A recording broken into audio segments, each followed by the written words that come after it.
Okay, so welcome back to Self-Editing for Writers. In this video, we're going to take a deeper look at proofreading when it doesn't involve any cake.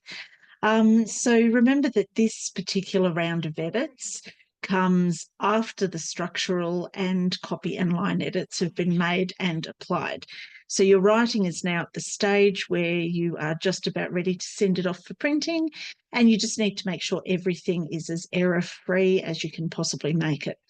Now, when you're proofreading, you're checking for what might be known as typos. So there are all those little mistakes that may have slipped by all the other edits, and this happens.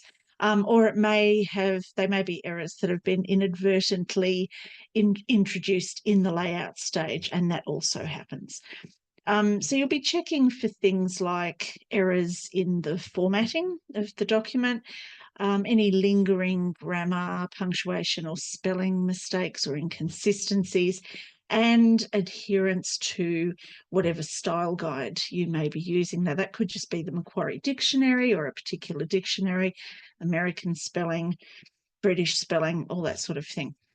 While you're doing the proofread or before you do the proofread, you may also want to read the text as a whole to ensure that it reads well in terms of being clear and consistent.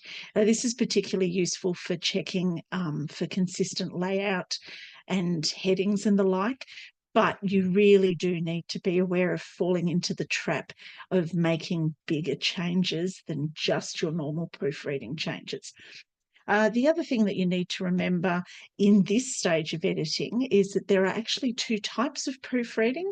So there's the soft proof before it's been laid out. So it's still in a Word document. You can still apply tracked changes and that sort of thing, but this is before the layout has happened. And then you have the hard proof, which is the original version of proofreading, hence proof. And it's usually on a PDF or some other sort of format where the average person can't make changes to it. And the document will have been, or the manuscript, sorry, will have been laid out in the way, roughly in the way it's going to look in the book. Now, if you are self-publishing, it is even more imperative that you don't skip the hard proof, or that you don't just assume that that everything's going to be all right after layout, because often it's not.